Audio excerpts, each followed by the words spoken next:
Thank you, Jesse.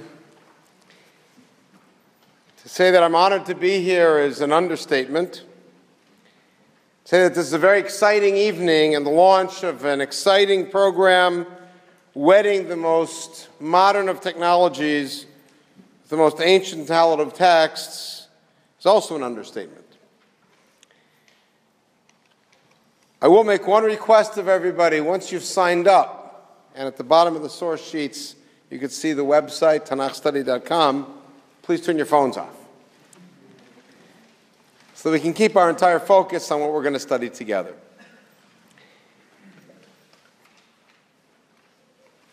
There's only one book in Tanakh that you can begin at the beginning, and that is Sefer Bereshit. You cannot hope to understand Sefer Shemot without studying Sefer Bereshit. Vayikra makes very little sense without the end of Sefer Shemot.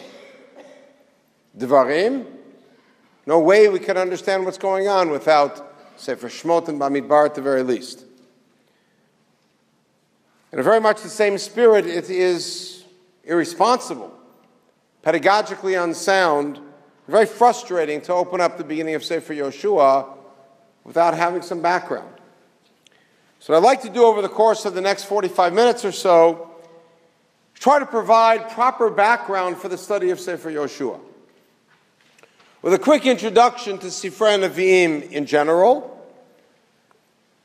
the Sifrei Nevi'im Rishonim, as they're commonly called, the historic Nevi'im, more specifically, and then down to Sefer Yehoshua. I want to pose a question that if we don't come up with a satisfactory answer, we have to disassemble everything. And the question is, Nevi'im lamalan. Why do we have Nevi'im? I don't mean why did we ever have the institution of people speaking in Hashem's name and telling us what Hashem wants? But why is this book so thick? After all, as Am Yisrael, we have the basic way of life that we're commanded to live in Chamisha Chumshei Torah. What do the Nevi'im add for us? If it's merely history, then one could argue that Yehoshua through Malachim, perhaps Ezra and Nehemiah would be enough. And is really that what it's all about? Just the history?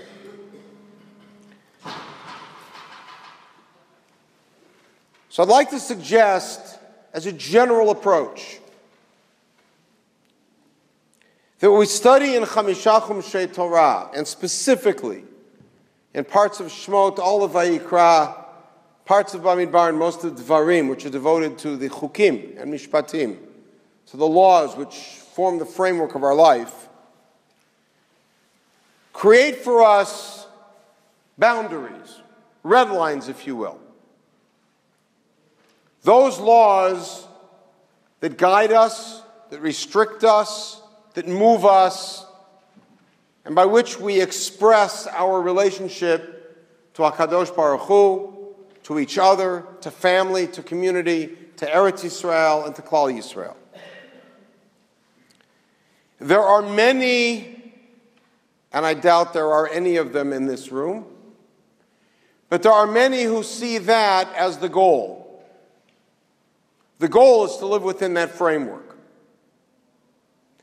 However, when we stood at the foot of Har Sinai, HaKadosh Baruch Hu did not say, V'atem tiyu li mamlechet shamranim, v'goy chuki, a kingdom of people who keep the laws. He called us a mamlechet kohanim v'goy kadosh, which basically translates into the laws being the basic framework within which we live our lives, and within that we have to achieve Kedusha.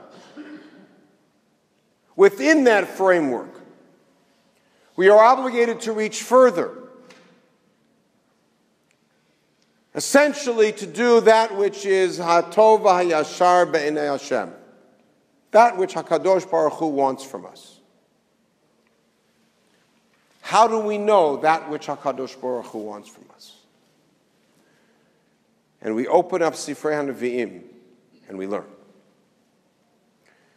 We see that which Am Yisrael did historically, which may or may not have been within those lines, and we see how HaKadosh Baruch Hu responded. We hear the cries of Yeshayahu, the soothing words at times of Yirmiyahu, the threats of Yechezkel, Amos's words to the aristocracy in Shomron, Malachi's rebuke of the Kohanim. And we understand that within the law, there is a call for us to be great. That within the framework of the Chukim u'Mishpatim, there is a call to Kedoshim Tihiyu. And we get at least the very basic framework within which we can aspire to that Kedusha. It would be both wrong and misleading to suggest that that is the sum total of our motivation in studying Nevi'im. Besides the pure elegance of the language, the great illuminating effect of studying the Nevi'im on our understanding our own history and the times, there is so much more to be mined from the study of the Nevi'im. But at very least, that's a start.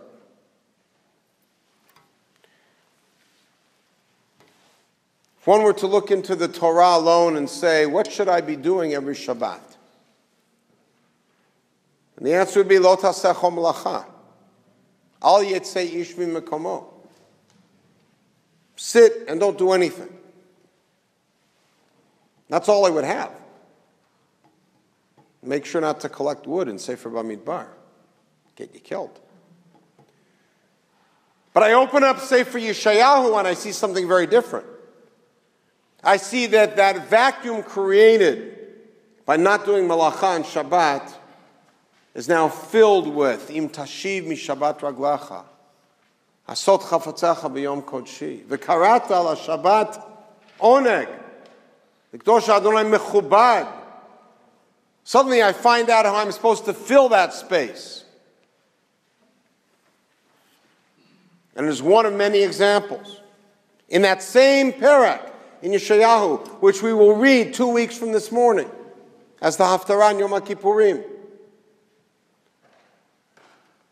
If I were to look at the structure of a fast day, I don't think it's all about avoidance. Not eating, not drinking, perhaps in a biblical motif wearing sackcloth and ashes, bending my head over, halachof ke'agmon rosho. And I would think that's it. And what does Yeshayahu say? Halazet tikrat tzom? You think that's a fast? You want to know what a fast day is? Find somebody who's hungry and feed them. Find somebody who's in trouble and help them out. Take care of your own people. That's a Yom Ratzon. Yeshayahu is not telling us not to fast. Nobody should read that Haftarah and go out and have lunch on Yom HaKippurim. One should also not feel that I've done enough because I live by the law. And so opening up Sefer Nevi'im tells us what HaKadosh Baruch Hu wants from us.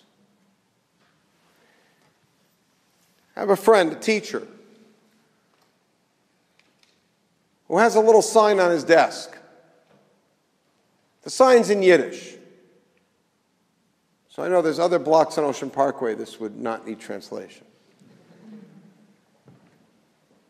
3 big words. Vos zogt Gott. Ma omer Hashem. What does God say? And I said, whenever he was challenged with a question where there is no obvious answer in the halakha, and when perhaps we do not have direction from the Nevi'im or the Chachamim, somebody who has studied Torah has internalized the values enough to know very honestly was zog gat, to understand very honestly what it is that HaKadosh Baruch Hu wants us to do in that situation. And ultimately, Lev Yodea Marat Nafsho, we understand when we've made a decision, when we've opted for the value that brings us closer to Hashem and closer to making a Kedusha Hashem in this world, and when we haven't. Much of what I've described is what's found in the section that we refer to as Nevi'im Achronim. Nevi'im Achronim is a strange title. But the first 4 books of the Nevi'im that we have, with which we are opening tonight, are chiefly history. And why is it important for us to learn history? Well, it's not history. It's Divrei Hayamim L'Am Yisrael. Because any history of the Jewish people is not just history. Anything that happens to Am Yisrael, anything that we read about in history books that happens to Am Yisrael is part of a love relationship with HaKadosh Baruch Hu. 3 beautiful young boys getting kidnapped, and all of Am Yisrael coming together in tefillah. And then that terrible day, June 30th, when we all found out what we all suspected the whole time, and all of Am Yisrael weeping together.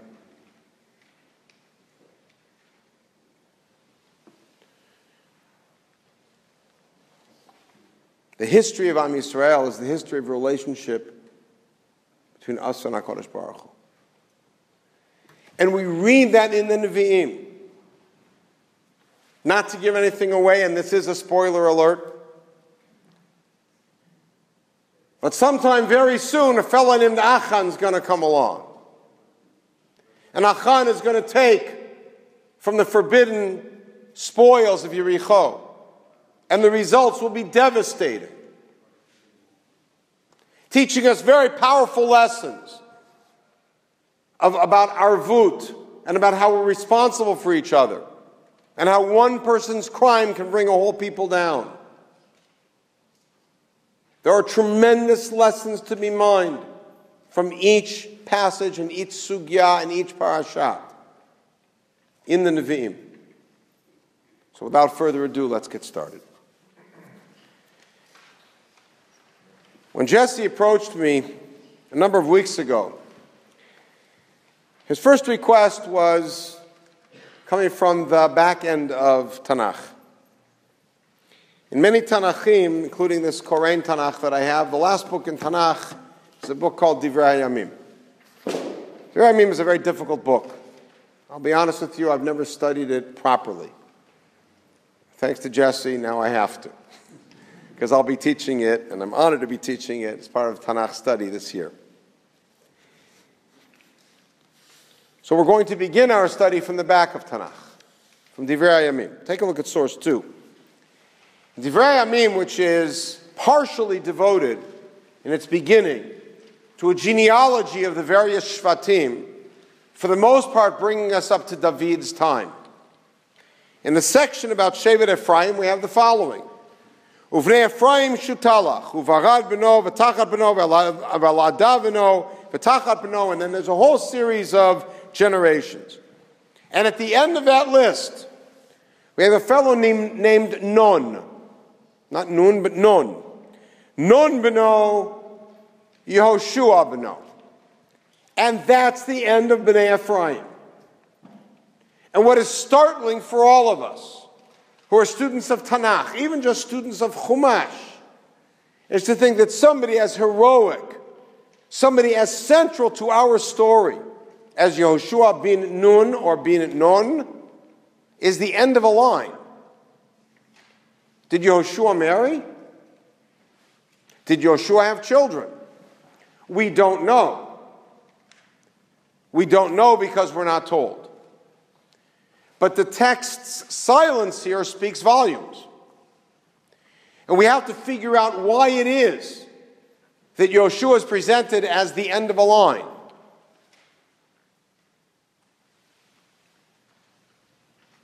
Because in reality, Yehoshua also appears out of nowhere, much as he fades to nowhere. You know, we have characters in Tanakh that come out of nowhere and play critical roles. First example that comes to mind certainly is Avraham. Where did Avraham come from? I know Ur Kasdim, Haran, Machloket, Rashi, Ramban. I understand. But where did Avraham come from? There's a problem that was so difficult that we have many midrashim trying to explain where he came from, why he was selected. Avraham and the Kivshan Ha'esh, Nimrod, these stories are all an attempt to understand why Avraham. Even a character like Yitro, who plays a secondary role, comes out of nowhere. But they don't disappear. Avraham does not disappear. Avraham is buried in Marat HaMachpelah, and Yitzchak and Esav are right there. Yitzchak and Ishmael are right there when he's buried. Next to Sarah, his wife. And we have characters that we watch them grow up. We watch Yitzchak grow up. We watch Yaakov grow up. We certainly watch Yosef grow up.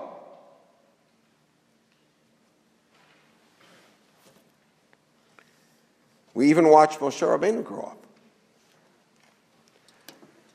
But to have a character so central as Yehoshua, we're given no information of where he comes from except Shevet Ephraim and his father's name. And then he disappears. It's a mystery. Let's meet him for the first time. Vayavo Amalek, passage 3. Vayavo Amalek vayalachem Yisrael b'Refidim. Am Yisrael has crossed Yam Suf, has gone through the Midbar. We're now getting man. We've just had our second water crisis, or if you count Yam Suf, perhaps the third. If you count the Nile, it could be number 4. Vayomer Moshe el Yehoshua. Who? No information, no background. This is where he shows up. Bachar lanu anashim etzei lachem b'Amalek, etc. We're all familiar with the passage.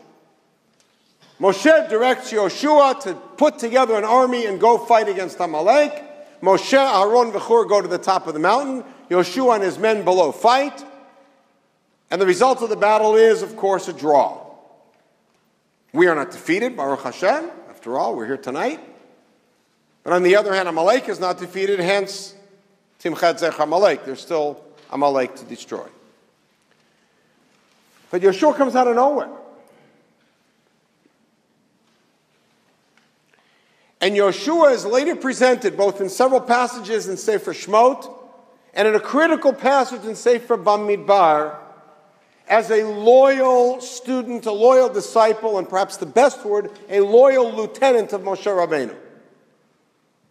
On Har Sinai, when Moshe comes down, hearing the call of the Egel celebration, if you will, and Yehoshua is partway up the mountain, Kol anot b'milchama, kol anot b'machaneh.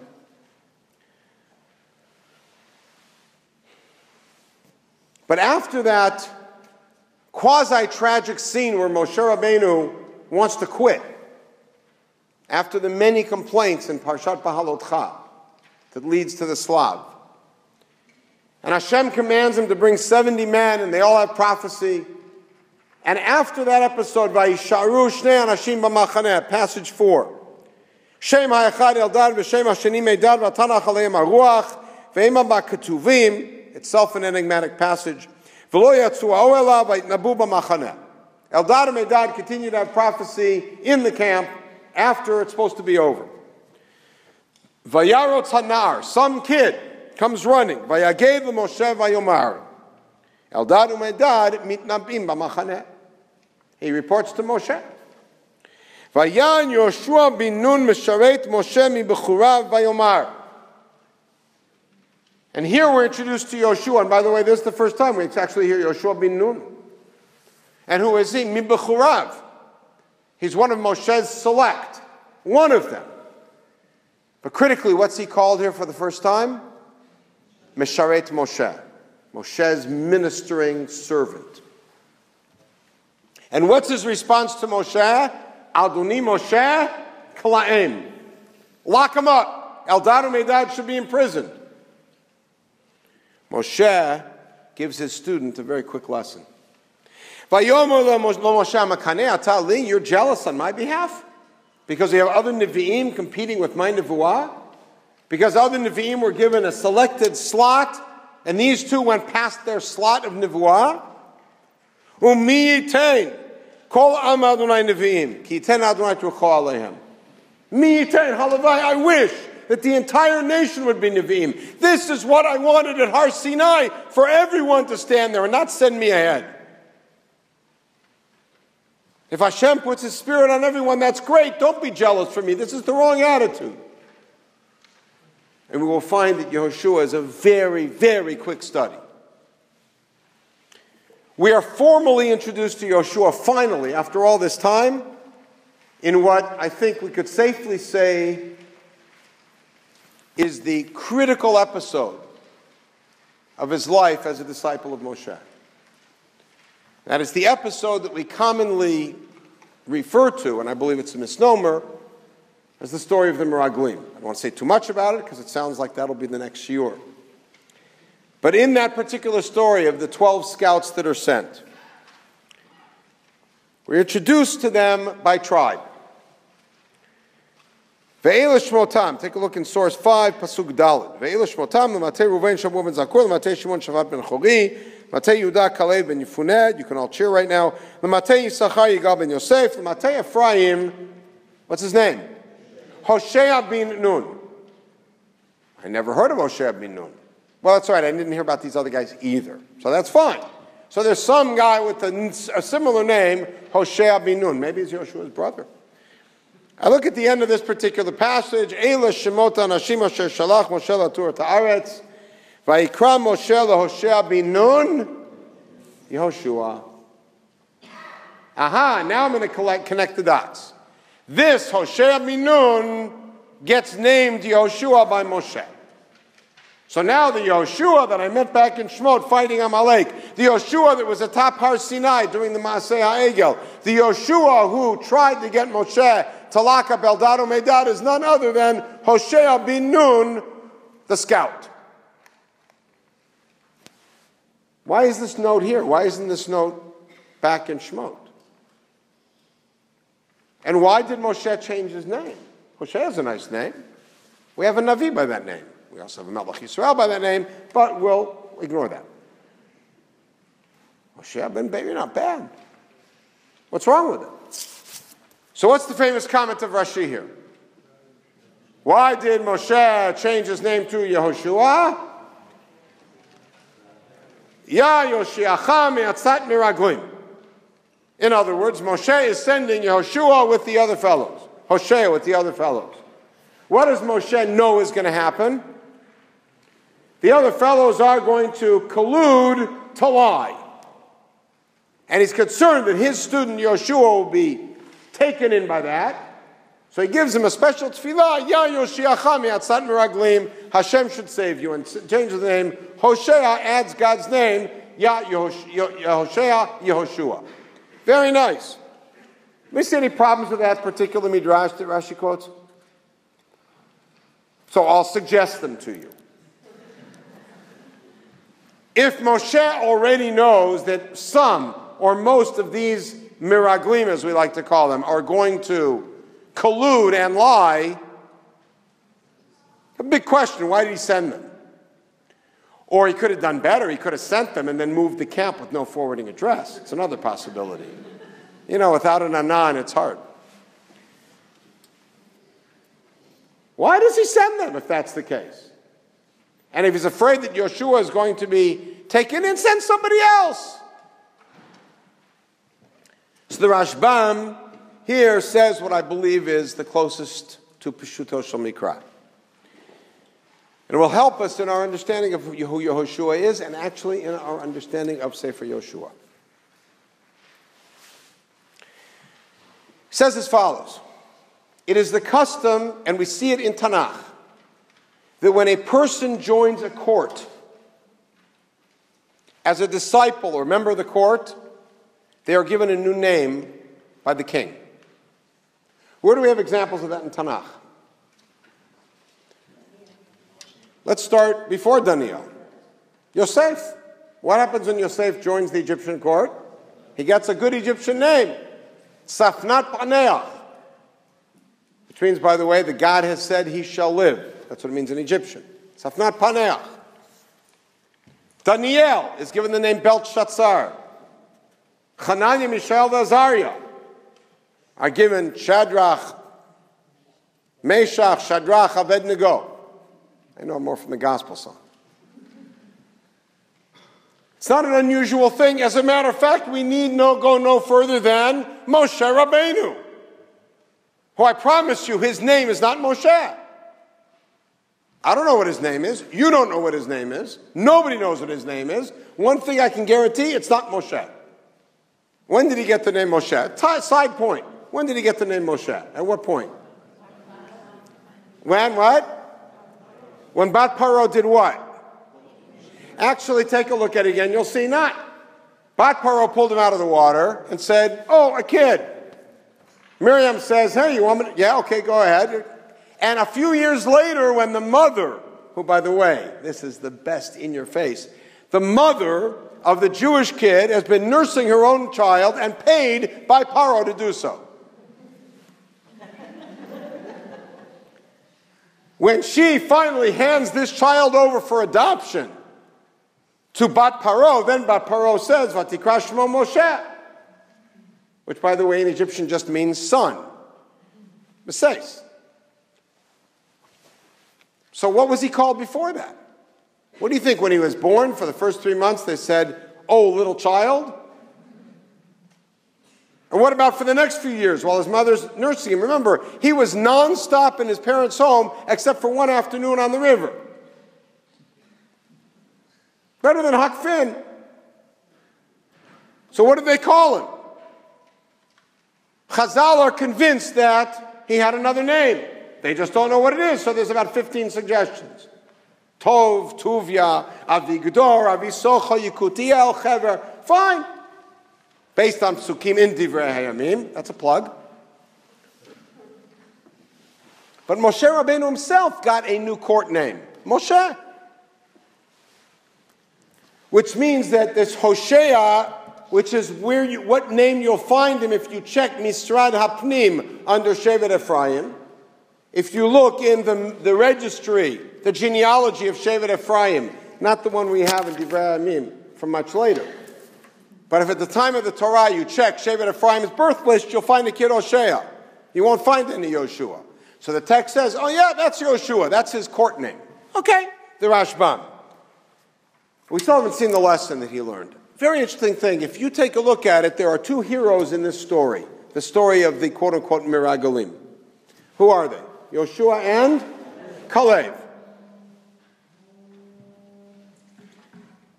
Which one of them was vocal in his opposition to the other 10? Kalev. Which one of them took a stand? Kalev. Which one of them does Hashem identify as having Ruach Acheret Imo? Kalev. And yet he's not the one who gets chosen to be the next leader. Remember what Moshe Rabbenu said to Yehoshua? Hamkaneh Atali. He was teaching Yehoshua a very powerful lesson about leadership. And Yehoshua evidently understood this lesson. Because when Kalev speaks up and goes against the people and stands on one side against everyone and earns the right to enter the land and to inherit Kiryat Arba Hebron, by standing up against everyone, he also demonstrates his essential lack of fitness as a leader. When Yehoshua understands that right now they won't be able to listen, and he sits quietly and tears his clothes and says, Tovah ha'aretz me'od me'od, he demonstrates that he understands that part of what animates proper leadership is understanding that you do not lead, you lead a people. You do not lead without the people. And unless you can interact properly with the people, which means knowing the right time to say the right thing that will be heard, you can't lead. And so we turn to passage 6. And a remarkable passage, a remarkable pasuk. In the first part of passage 6, Hashem says to Moshe, it's your time. Come on up to Har Avarim and die. If I were to ask you right now, what is the single most popular pasuk in all of Chumash, what would your answer be? Vaydaber Adonai el Moshe lemor. There's more of that than anything else, by a long shot. Look at pasuk Tedvav. Vaydaber Moshe el Adonai lemor. Chutzpah. Moshe is commanding Hashem. And what does he say to him? Yifkod Adonai Elohei Aruchot L'chol Basar Ishal Haida. You must appoint someone as a leader. I'm not going to die. I won't agree to die until you appoint someone to take over for me. But what does he call Hashem here? Elohei Aruchot, the God of the spirits. There's only one other time that he calls him that. And where is that? In the story of Korach. Korach. Elohei Aruchot L'chol Basar Ish Echad Yachtav Kol Haidat Tiktsof. Elohei Aruchot, God who understands everybody's internal intentions and thoughts. So why does he say it here? Because Moshe says, I need someone to take over for me who knows how to deal with over 1 million different people, with 13 different tribes, with old people and young people and men and women, tribes that are going to inherit on this side and on that side. I need someone who can work with all of them. And what does Hashem answer him? Kach lecha et Yehoshua Bin Nun ish asher ruach bo. And what does Rashi HaKadosh say here? Ish asher ruach bo? Someone who can deal with each person in their own way. Shiodea lahalech neged rucho shel kol echad ve'echad. Someone who knows how to deal with this person that way and that person the other way, and can talk to Shiftei Gad and Reuven one way, and Shevet Menashe another way, and Benot Tzlofchad a third way. He knows that there is no leadership without leading real people. And it's a lesson that he learned from you, Moshe.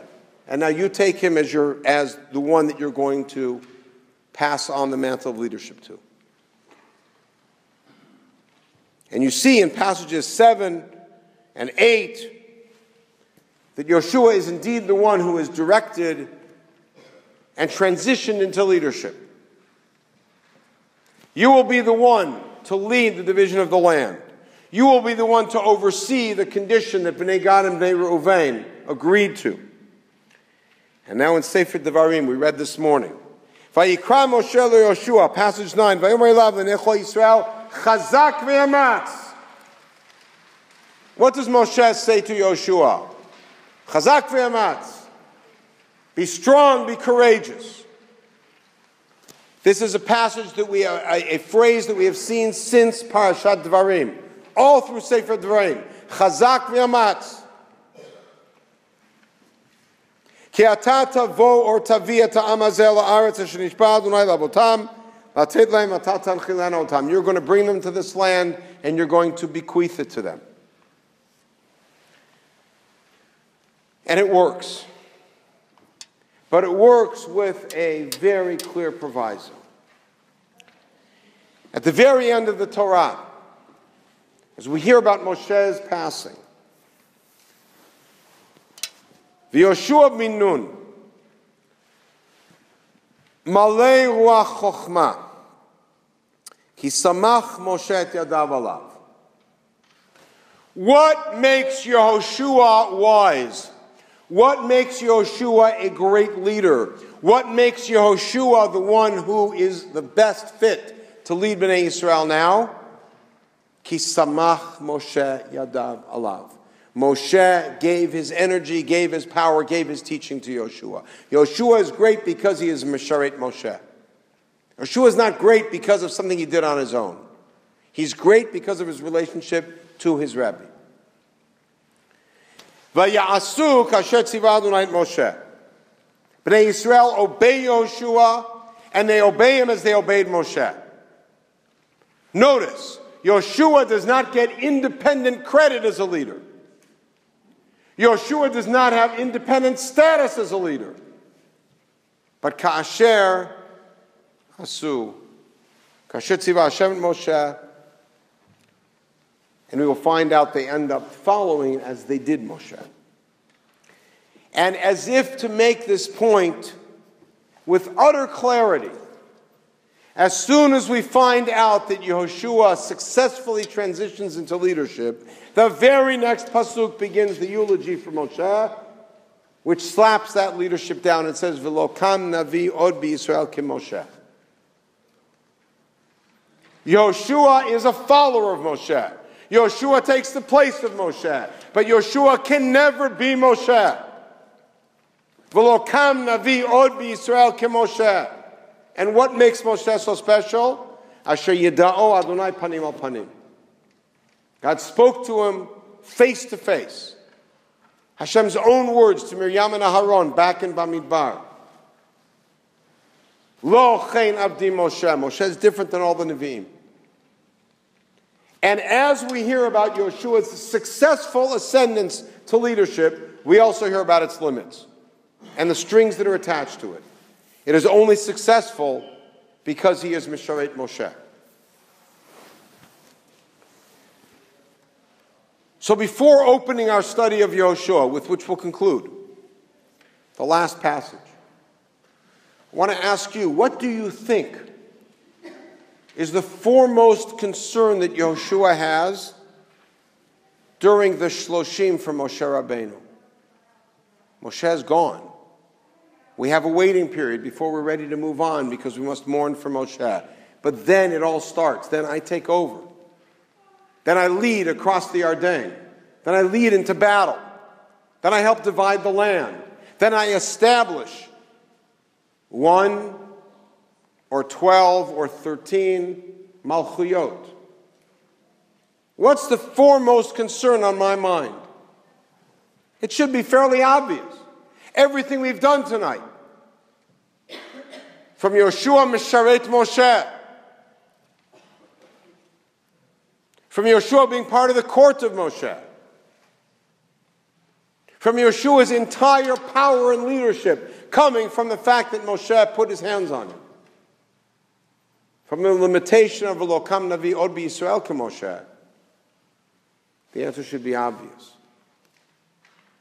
Yeshua's greatest concern walking into this stage of leadership, this new position of leadership, is, how could I ever fill my teacher's shoes? How could I possibly follow Moshe Rabbenu? How do you take over for the greatest leader in Jewish history? How do you take over for Navi, who Hashem spoke to face, which will never happen again? How do you do that? And the first pasuk in Sefer Yehoshua identifies this crisis. It is with great excitement and honor I feel like I'm cutting a ribbon. We begin the study of Nevi'im together. Vahi acharei mot Moshe eved Adonai. Vayomer Adonai Yehoshua Bin Nun misharet Moshe lemor. The contrast could not be clearer. Who is Moshe?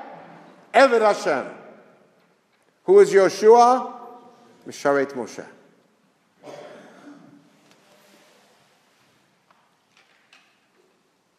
The grandest goal that Yehoshua could possibly strive for in the life that yet remains,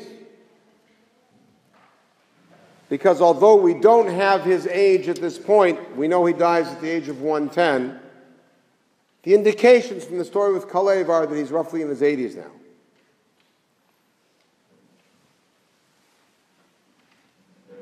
The greatest goal that he could strive for would be that when the next person takes over, he'd be taking over for Yehoshua Eved Hashem. How could he possibly do that? I don't want to give anything away, but take a peek at the end of Sefer Yehoshua and see for yourself. What does Hashem say to him? Moshe Avdi mate. Avdi. Listen to the intimacy there. Listen to the mourning there. Moshe Avdi mate.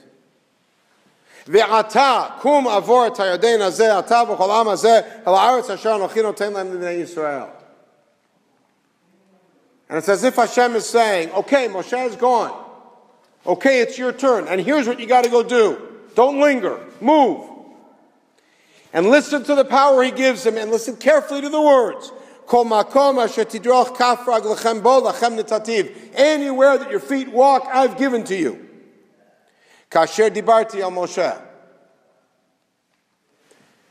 Moshe's spirit hovers over Yeshua's career till the very end. It's comforting, but it's daunting. It's supportive, and yet it's threatening. It's supportive because I know that I am a Talmid Moshe, I'm Misharet Moshe. And it's daunting because I just can't live up to that. I can't live up to who Moshe is, and Moshe was. מהמדבר והלבנון הזה ועד הנהר הגדול נהר פרת, כל ארץ החיתים, ועד הים הגדול מבוא השמש יהיה גבולכם. And the boundaries are given. And now the promise. לא יתייצב איש לפניך כל ימי חייך. No one will stand up to you. I mean, your wars are going to be basically landslides, steamrolling. כאשר הייתי משה יהיה עמך, לא ארפך ולא אעזבך. כאשר הייתי עם Moshe. Again, I'm going to be with you, just like I was with Moshe. And that's a two-sided coin. What greater relief could you have going into battle than HaKadosh Baruch Hu saying, I'll be with you like I was with Moshe? And yet, what greater sense of malaise or unease could you have saying, I'm only earning this because of Moshe? Chazak v'yamatz. Have we heard those words before? When? Who said them? Moshe said them to Yehoshua. And there's something painfully beautiful here. The words that my teacher would say to me, my teacher's no longer here. So HaKadosh Baruch Hu b'chvodo v'atzmo was saying it for him. My Rebbe would say Chazak v'yamatz. My Rebbe's gone. So HaKadosh Baruch Hu says Chazak v'yamatz. Ki ata tanchil et ha'am hazeh et ha'aretz asher nishbati la'avotam lated lahem. Rak Chazak v'yamatz. Stronger. More of a push. מאוד, לשמור לעשות ככל התורה שציווך משה עבדי. And now, the line of succession and the line of command is made very clear. I commanded Moshe, and Moshe commanded you.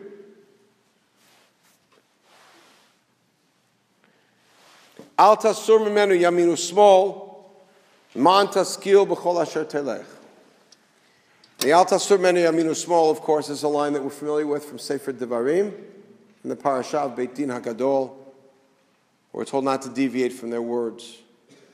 And Yehoshua is told, you relate to the words of Moshe Rabbenu as everyone is commanded to relate to Divrei Beit Din HaGadol.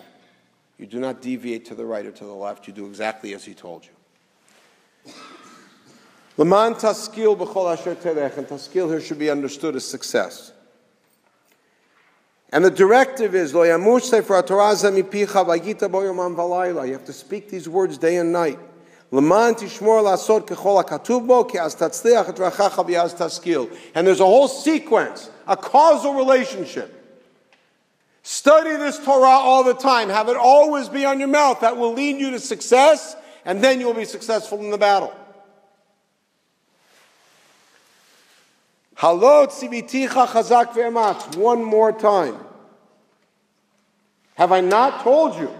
And tziviticha here is not in the sense of command, but as much charged you. I've given you the mandate of chazak ve'ematz. Al ta'arotz ve'al techat. Kimcha Adonai Elohecha b'chol asher telech. God is with you everywhere you go. Now let's roll back for a minute and let's think, when was the last time that HaKadosh Baruch Hu told us not to be afraid? It's a while ago. It's in Sefer Bamidbar.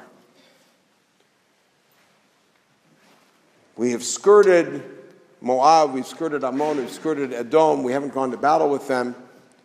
And there's some new people on the landscape there on the east bank that are between us and Eretz Canaan. Kingdom of Emori, led by a fellow named Sichon. So we say, can we go through? And Sichon says, no, they come out to war. And here HaKadosh Baruch Hu says, go to war. Al tiravi al tichat. Don't be afraid. Ki biyadcha netatim. They're in your hands. I've given them to you. You're going to win. And when Og gets involved, same story.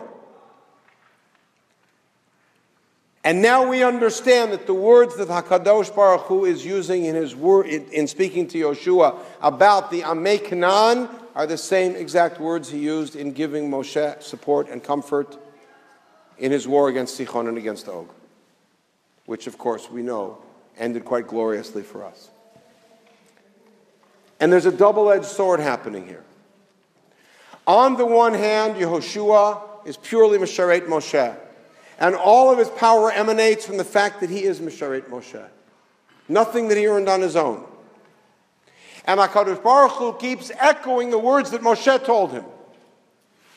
But on the other hand, there is a glimmer of a greater picture winking here. Is that HaKadosh Baruch Hu also uses the same words he used when speaking with Moshe, with Yehoshua. He speaks to Yehoshua as he spoke to Moshe. So yes, you and I do have an independent relationship, Yehoshua. And I will speak to you as I spoke to Moshe. It won't be all derech Moshe. It'll also be directly from me. But you have to understand that your leadership is anchored in the fact that you are Misharet Moshe. What is going on here? Why is it that we don't hear of Yehoshua's background? The only thing we get is a little genealogical note that his name was Hoshea, got switched to Yehoshua. And we don't hear about any future for him. As I mentioned at the beginning, Sefer Nevi'im teach us much about what is between the lines of Chumash. The Nevi'im complete for us that which Chumash just sketches out.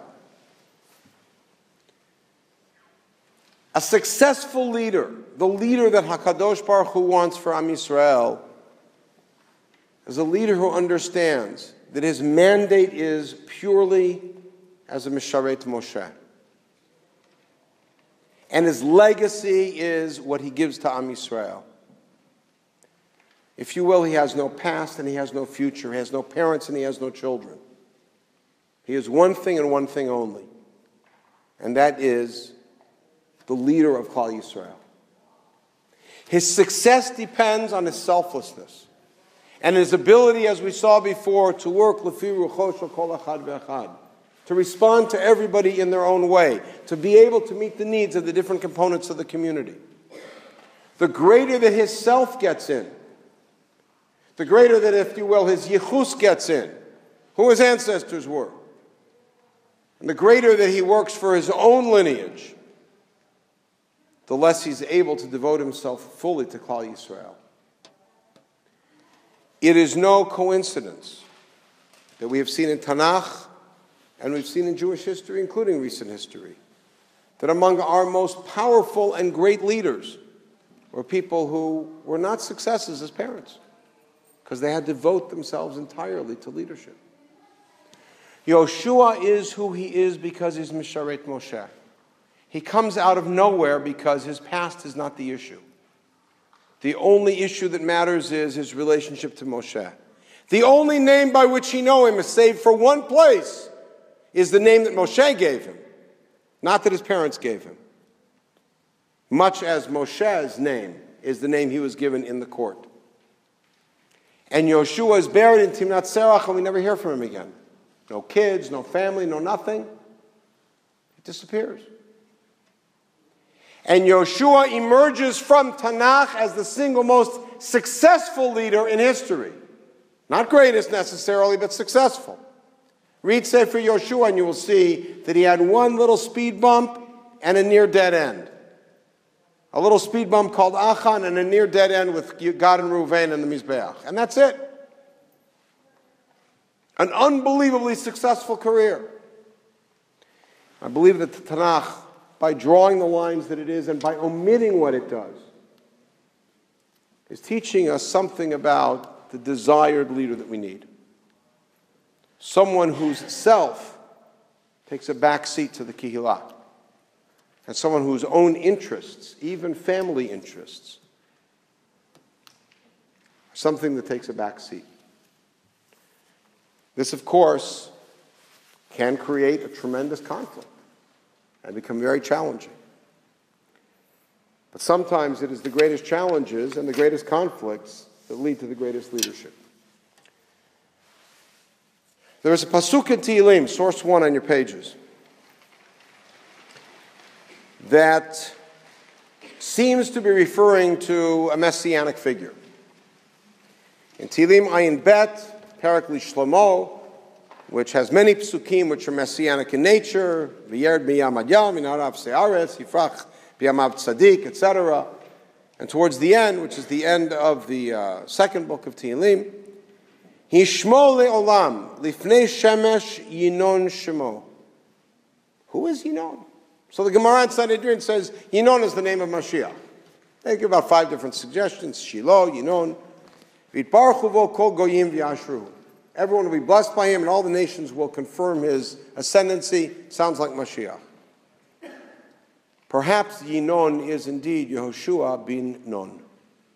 I'm not the first one to make that suggestion on this pasuk, but perhaps this is what the pasuk is telling us.